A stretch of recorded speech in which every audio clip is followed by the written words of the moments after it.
हम लोग पढ़ेंगे आर्किमिडीज प्रिंसिपल। सो आर्किमिडीज प्रिंसिपल क्या है? जब कोई बॉडी को किसी लिक्विड में पार्शियली या कंप्लीटली इमर्स्ड किया जाता है तो उसके वेट में कमी आती है, क्योंकि बॉडी कुछ लिक्विड को डिस्प्लेस करती है।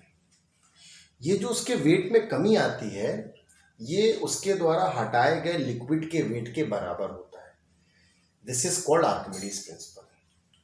सो अगर हम इसको इंग्लिश में एक्सप्लेन करें, so when a body is completely और partially immersed in a liquid, there is a weight loss in the body.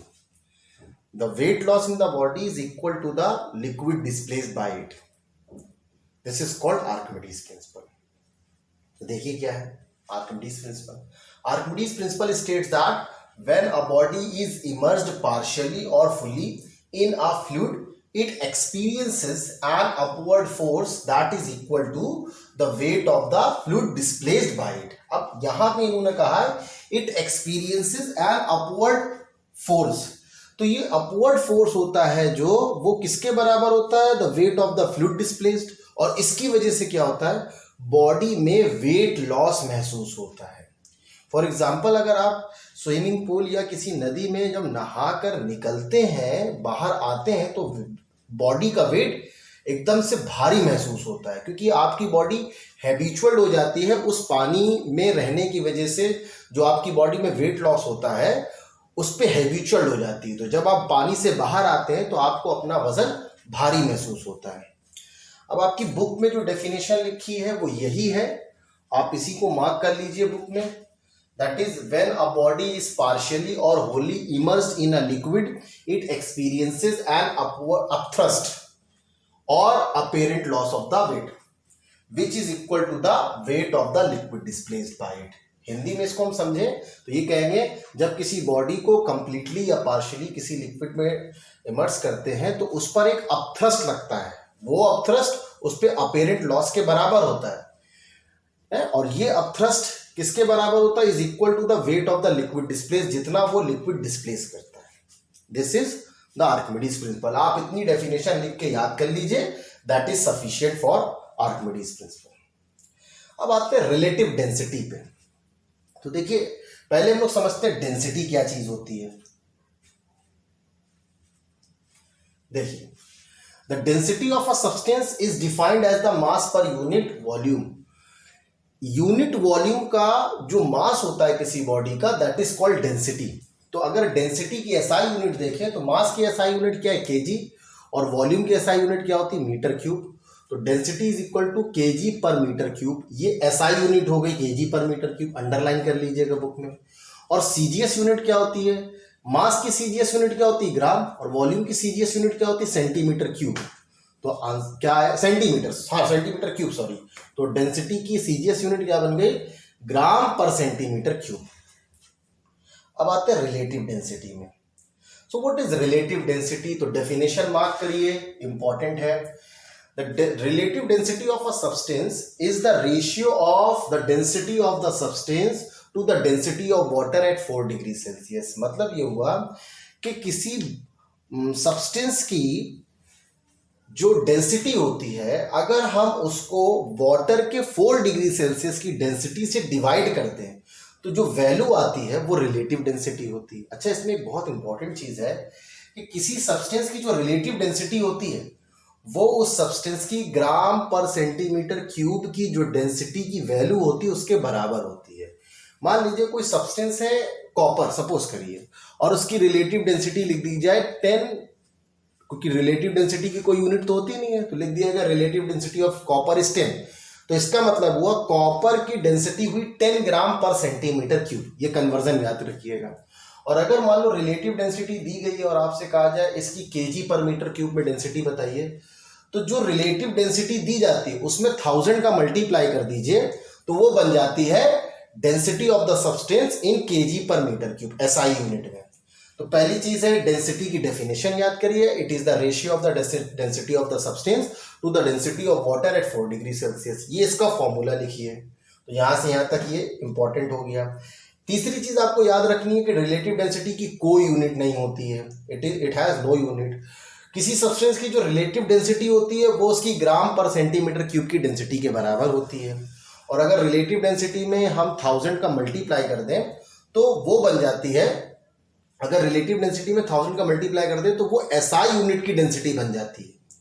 अब इसके कुछ दूसरे फॉर्मूले हैं रिलेटिव डेंसिटी के, तो देखिए एक तो यही है density of the substance upon density of water at 4 degree Celsius. इसी का एक फाइनल फॉर्मूला है। अगर किसी सब्सटेंस की डेंसिटी पूछी जाए और वो मास दिया गया है, 4 डिग्री सेल्सियस के वाटर का मास दिया हो और सब्सटेंस का मास दिया हो, तो मास of the substance upon mass of the water at 4 degree Celsius कर दीजिए तो वो भी उसकी रिलेटिव डेंसिटी के बराबर होगी। तो एक फॉर्मूला ये बन गया, एक फॉर्मूला ये बन गया रिलेटिव डेंसिटी का, दो हो गए। ये मार्क कर लीजिए दोनों येलो पार्ट जो होते हैं। नेक्स्ट आता है कि रिलेटिव डेंसिटी किसी सब्सटेंस की कैसे निकालते हैं। अब देखिए यहाँ पे 1 2 3 4 फॉर्मूले यहाँ दिए, 2 फॉर्मूले उधर दिए। तो आप पहले उन 2 फॉर्मूले को याद कर लीजिए। पहला है the density of the substance upon the density of water at 4 degree Celsius. दूसरा क्या है, mass of the substance upon mass of the water at 4 degree Celsius. ठीक, अब तीसरा फॉर्मूला आता है, ये देखिए वही चीज है, mass of any volume of the substance to the mass of the equal volume of substance. जो हम लोगों ने सेकेंड वाला पढ़ा था वही चीज है। अब बात आती है कि बॉडी का कितना मास काउंट करेंगे। जितने मास द्वारा, मतलब जितने मास द्वारा हटाए गए लिक्विड हमारे पास मौजूद हो, तो उसको इजीली यहां समझाया गया है the relative density of substance is equal to the mass of any volume of the substance. किसी सब्सटेंस का कोई भी वॉल्यूम, उसका मास पता कर लो और उस सब्सटेंस को पानी में डालने के बाद जो पानी डिस्प्लेस होकर अलग आ जाए उसका मास ले लो। 4 डिग्री सेल्सियस पे बस ये एक्सपेरिमेंट होना चाहिए, तो वो रिलेटिव डेंसिटी के बराबर आ जाएगा। तो जो उधर दूसरा वाला फॉर्मूला वही यहाँ पे ये दिया हुआ है। अब मान लीजिए मास की जगह वेट दिया गया है। देखिए मास और वेट में इतना अंतर होता है कि मास में अगर ग्रेविटी का मल्टीप्लाई कर दो तो वो वेट बन जाता है। तो अगर रिलेटिव डेंसिटी वेट के फॉर्म में हम कैलकुलेट करना चाहें तो this is the weight of any volume of the substance to the weight of equal volume of water at 4 degree Celsius. वही चीज है, बस यहाँ ग्रेविटी का यूज कर दिया गया। ये इंपॉर्टेंट फॉर्मूला है। अब क्या होता है हमारे पास बॉडी न्यूमेरिकल में ये वाला फॉर्मूला सबसे ज्यादा यूज किया जाता है। दिया जाता है कि the weight of the body in air दे दिया गया और weight of the body in water दे दिया गया और कहा जाए रिलेटिव डेंसिटी निकालिए। तो इजी तरीका याद करने का है, the relative density of a substance is equal to the weight of the body in air upon weight of the body in air minus weight of the body in water. तो shortcut में हम कहें WA upon WA minus WW sorry. तो आप ऐसे याद कर सकते हो या ऐसे याद कर सकते हो, रिलेटिव डेंसिटी बराबर W1 upon W1 minus W2।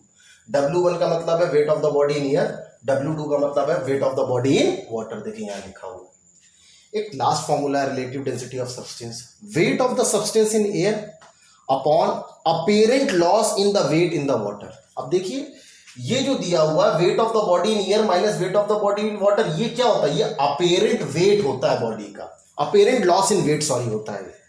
तो weight of the body in air minus weight of the body in water, ये किसके बराबर हो, अपेरेंट लॉस या वेट लॉस के बराबर। तो रिलेटिव डेंसिटी का एक फॉर्मूला बन गया weight of the substance in air upon apparent loss in the weight in water. चलिए इसमें कुछ न्यूमेरिकल देख लेते हैं। पहला, relative density of lead is 11.4, ये आरडी दिया गया, calculate its density in SI unit. हमने बताया रिलेटिव डेंसिटी को अगर ग्राम पर सेंटीमीटर की डेंसिटी निकालना है तो वही वैल्यू ग्राम पर सेंटीमीटर की होती है, बट एसआई यूनिट का मतलब केजी पर मीटर क्यूब में चाहिए। तो देखिए इन्होंने तो बहुत लंबा प्रोसीजर किया, आप सीधा सा एक शॉर्टकट याद रखिएगा कि अगर आपसे पूछा जाए relative density of lead is this, इसकी डेंसिटी बताइए ग्राम पर सेंटीमीटर क्यूब की, तो आप सीधे लिखिएगा the density of lead that is equal to 11.4 gram per centimetre cube. मगर यहां पूछ रहे हैं calculated density in SI unit, तो आप क्या लिखेंगे the density of lead in SI unit is equal to 11.4 into 1000, तो ये हो जाएगा 11,400 kg/मीटर क्यूब। आपको ये सब वर्किंग नहीं करनी, आप डायरेक्ट लिख सकते हो density of lead is equal to 11.4 into 1000 kg/मीटर क्यूब। नेक्स्ट देखिए सेकंड,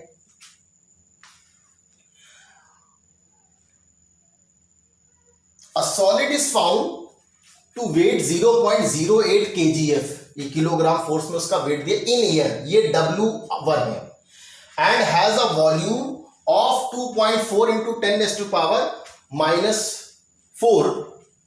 मीटर क्यूब.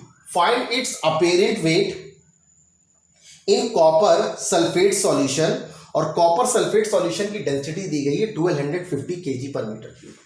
अब देखिए, given weight of the solid in air that is 0.08 kgf, volume of copper sulphate solution displaced by the solid, कितना भाई, जितना body का volume होगा उतना ही कॉपर सल्फेट वो डिस्प्लेस कर देगा, that is 2.4 into 10⁻⁻⁴ per metre cube sorry. And the density of copper sulphate solution कितना दिया है, 1250 kg पर मीटर क्यूब.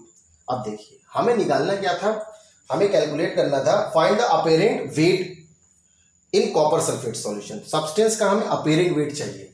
तो देखिए, density of copper sulphate solution mention है, mass of copper sulphate solution क्या होगा, density into volume of copper sulphate. तो density into volume आ गया ये. अब अपेरेंट वेट का मतलब क्या हुआ, weight of the copper sulphate solution displaced कितना हुआ, 0.0 kgf. यही कहलाएगा अपथ्रस्ट. बॉडी जितना लिक्विड डिस्प्लेस करती है वही उसका वेट जो होता है दैट इज कॉल्ड अपथ्रस्ट. तो हमें अपथ्रस्ट पता चल गया.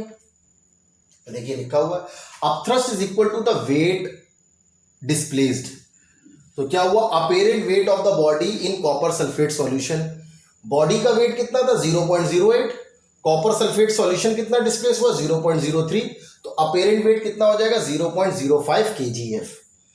Let's see numerical number 3. A body weights 20 gf in air, ये WA है, and 80 gf in water. Calculate the relative density of water. सीधे फॉर्मूला लगाएंगे, weight of the body in air upon weight of the body in air minus weight of the body in water. तो 20 upon 20 minus 18 that is equal to 10. This is relative density, और यही ग्राम per centimetre cube की density होगी. Let's see question number 4. Study the diagram given below.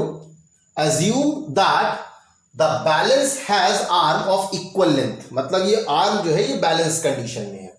अब देखिए, हमारे पास दिया है कि जब हवा में बॉडी थी तो उसका वेट कितना था, 100 ग्राम.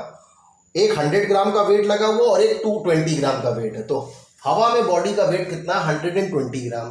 बट जब उसको पानी में डाला गया बीकर में, अब उसको बैलेंस करने के लिए कितना वेट रखना पड़ा, एक 100 ग्राम का वेट रखना पड़ा, एक 5 ग्राम का वेट रखना पड़ा. तो एयर में बॉडी का वेट क्या, 120 ग्राम, और वाटर में बॉडी का वेट कितना, 105 ग्राम. अब हमें निकालना क्या था इसमें, देखिए लिखा हुआ है use the information given in the diagram to calculate the relative density. तो भाई देखिए, weight of the metal in air that is 120 gram force and the weight of the metal in water that is 105 gram force. तो देखिए, apparent loss in the weight, इन्होंने दूसरा formula use किया, आप direct यहां से भी यूज कर सकते हैं, 120 अपॉन 120 माइनस 105 भी यूज कर सकते थे. तो अपेरेंट लॉस कितना आया, 15. तो रिलेटिव डेंसिटी ऑफ मेटल क्या हुआ, weight of the metal in air upon apparent loss in the weight. तो that is equal to 120 upon 15 that is equal to 8.